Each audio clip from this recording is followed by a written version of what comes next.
such a healthy oil. I'm going to ask everybody here tonight when you go home, I want you to all Google the health benefits of coconut oil and you'll be floored. I just need a big bowl, Catherine. The other thing I put a little in for flavor is I put a little bit of butter.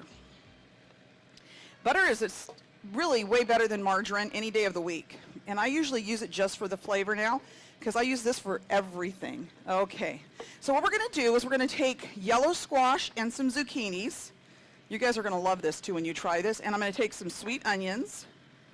And I'm going to mix this all up. And I've got some oat flour here. Here, I'm going to put this right here. This is going to go in here any minute, so we're going to make this quick. Okay, probably can't always use lots of onions. Here you go, Catherine. All right, and we got a little garlic. You put garlic in everything. I don't know about you, but to me, garlic and onions, you can't go wrong. And now I'm just going to put some oat flour in this. Now remember, this is Southern style. What have I done so far? Well, I didn't use white flour, first of all, and I'm not using junky oil. We're going to saute this, and I didn't put anything to really sort of help that flour to adhere to the zucchinis, but I'm going to throw these in because it's starting to get really hot. And we're just going to saute this. Now, they've made this a little bit thick. When you cut these, don't cut them this thick. They need to be about half that thick, so hopefully these will cook. But they'll still be delicious even if they're slightly raw. Okay, I'm going to put that a little bit in there. Now, next thing we're going to do is I'm going to use some garlic salt, my very favorite thing on earth. That's pretty much all I ever use. Here you go. All right. I'll put this over here in the middle so everybody can see what's going on. And I'm letting that bottom layer that I just threw in there get a little brown, because really the whole idea is to get this nicely browned.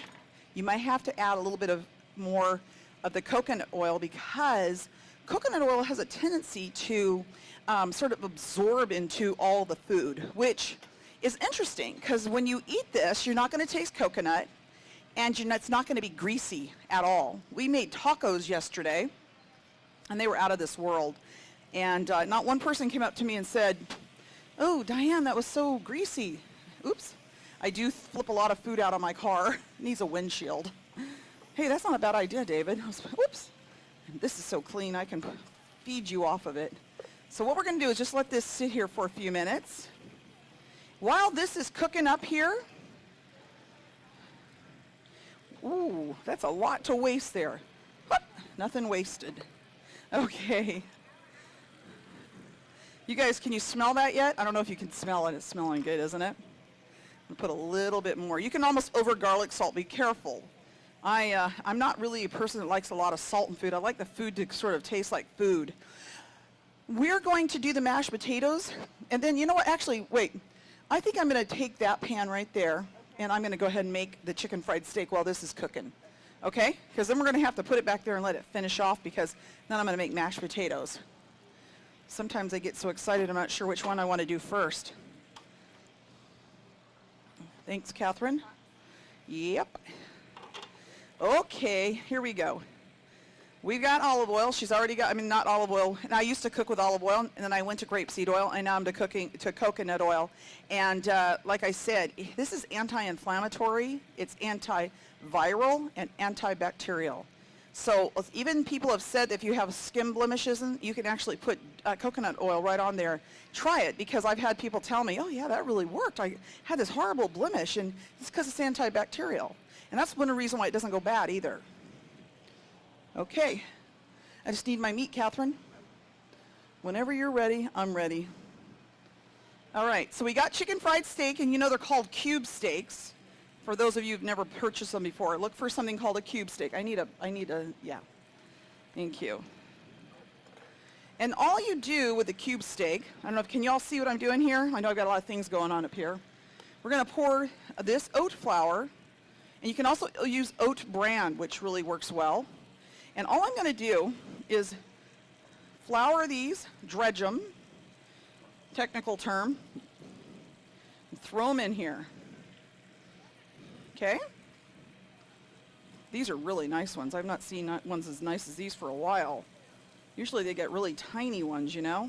And you go to the Black Bear Diner and they're like spilling over your plate. That's where you expect to get them, but I've never seen them that big. Now these are healthy. The ones at Black Bear Diner, I'm not so sure. They probably deep fry those. You're going to love these because you're not going to taste the coconut oil, first of all. Second of all, they're going to be nice and crispy. And I don't even make a batter for them because they come out so good like this. My kids love them. You're wondering if I can put one more on there. I don't know. I'm going to see if I can. I don't like to waste space in my pans, you know. There we go. I think that's good. Then afterwards, we're going to make gravy. Here you go, Catherine. Okay. Put this back over here. Now we're going to just garlic salt this.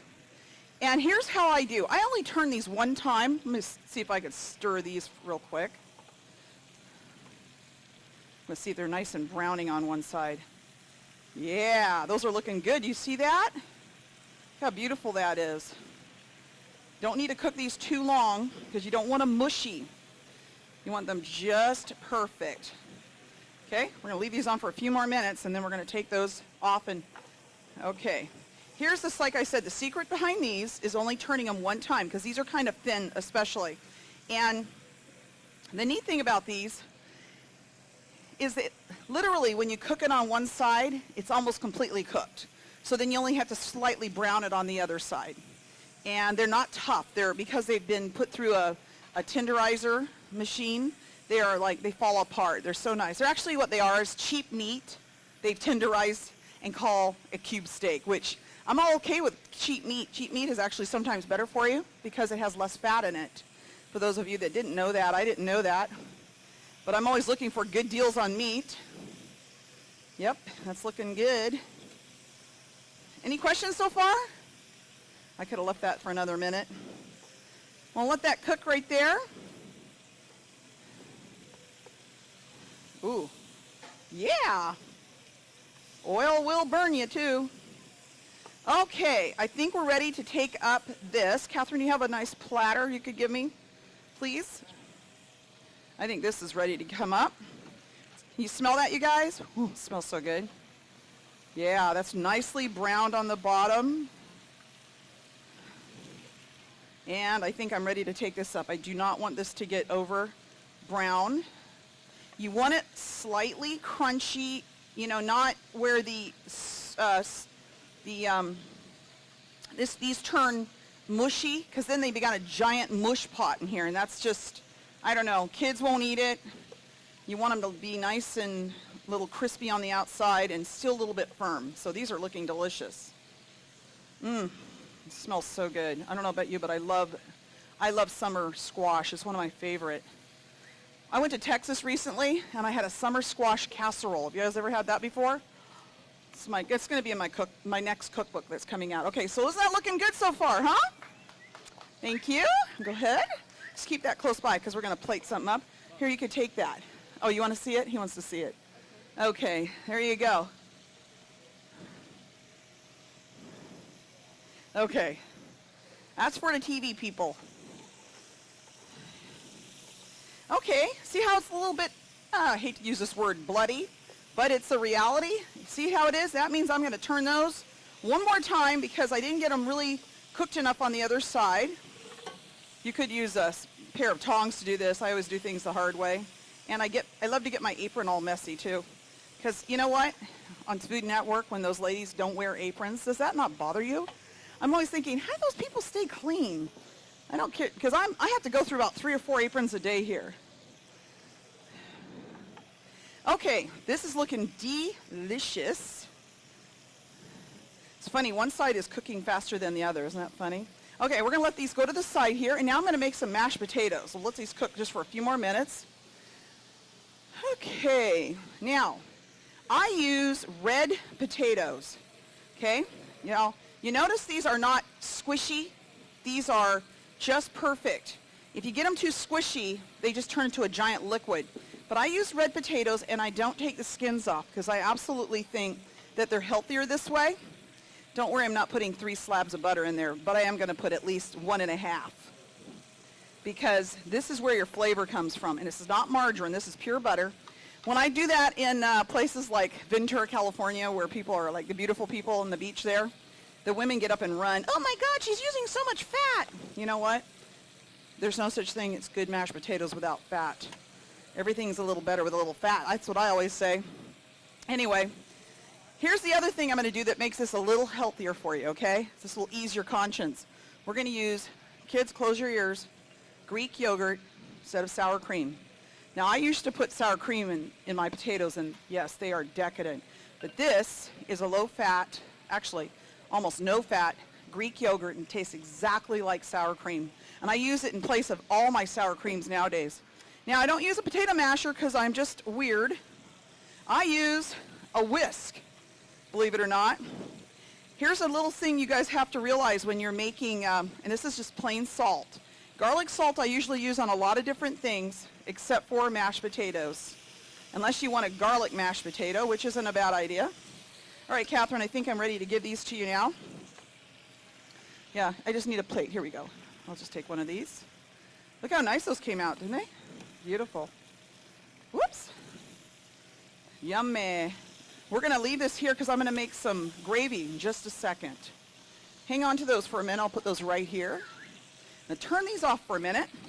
We're going to finish these. So anyway, I put a little bit of salt and I put pepper. So for those of you who've never made mashed potatoes before, this is how simple this is. Okay. Catherine, get me out some of that coconut water that we had left over from yesterday. Perfect. You guys ever, if you ever want to do anything and learn a little bit more about coconut, the byproducts from coconut, you have to find out the health benefits. There's a cream that comes off the top of the coconut milk, and it's exactly like cream.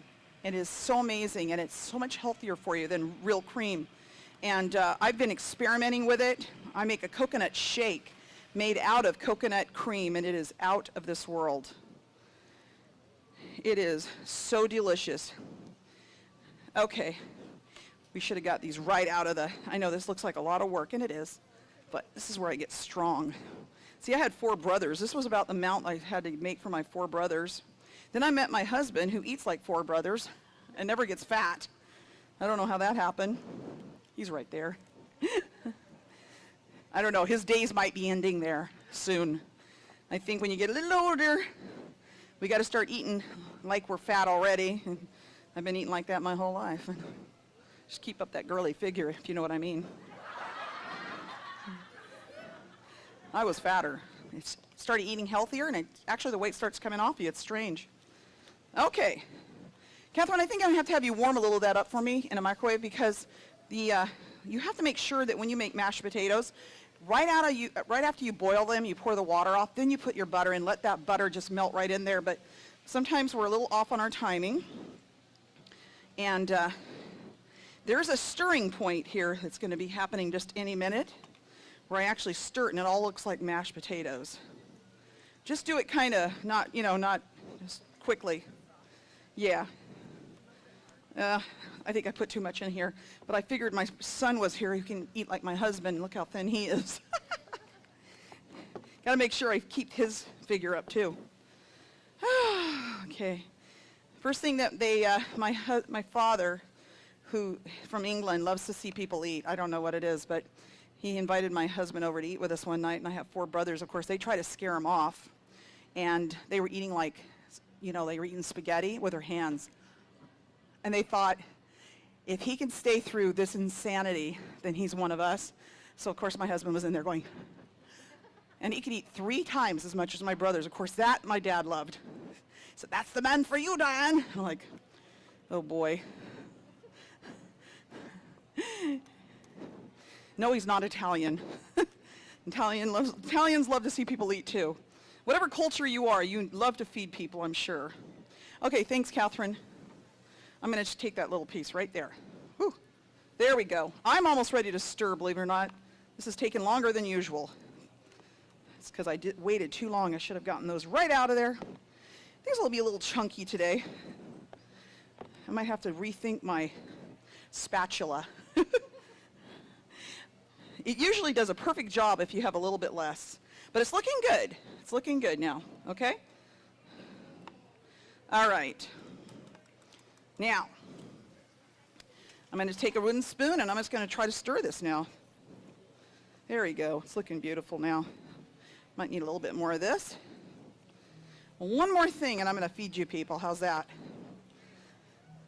I know, doesn't it sound... They're making more back there, so we have a lot. We get to feed you all. Okay, guys. Oh my gosh, that's like 13 pounds. What do you think of that? It's looking good, huh? You want to get a shot?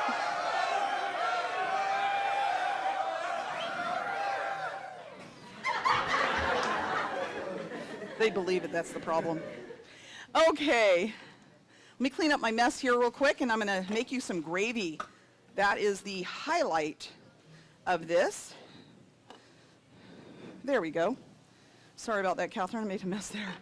All right, so we got this leftovers in here from the chicken fried steak. You know what? There's little potatoes here. I'm going to throw that in there too. I never waste anything. We're going to heat this up, and I'm going to pour in just a little tiny bit of this. See that coconut cream in there? I don't know if you can see that from here. Can you? The nice big lumps of it. It's just as creamy as it can be. Look at that. But when you open up a can of coconut cream, if you want to give me a can, I'll show them what to get, Catherine. It is so thick, half of it at the top. It's the only ones that do that are the ones that come in this can. And the best brand that I'm going to show you, this brand right here. Okay, I don't open a lot of cans, but that is the best coconut.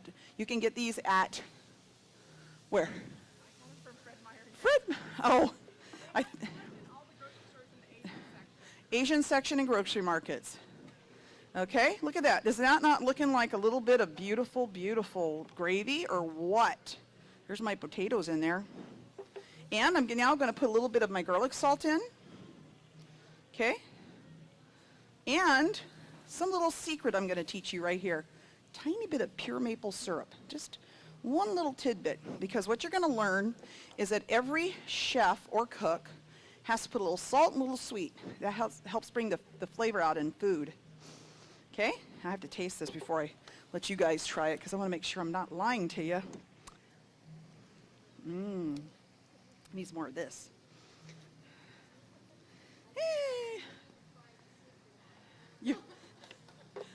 I promise. Do I look like I'm lying? The proof is in the pudding. Never trust a skinny cook. We know what we're doing. All right, Catherine, hand me over a very nice platter, and I'm going to plate up some of this food and pour that right on there. Okay, so we've got these gorgeous chicken fried steaks, and I'll need the mashed potatoes.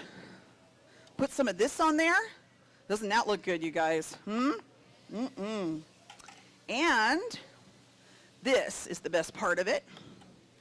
And I'm going to just, you can tell I've worked in a restaurant. I don't make any small amounts of anything. Normally I have a bigger whisk. How's that look? Good? There you go, Catherine. And I'm just going to pour this right on here. Just a little bit here, a little bit there, and a little even bit there. How's that look? Isn't that looking good? Yeah. What do y'all think, huh? Woo! I say that's a work of art. It's kind of neat to have this as my talent, isn't it? So, want to thank you all very much. Who's hungry? Well, great. I get to feed you now. I want to thank you all very much for being part of my show. Thank you. Thank you, Catherine.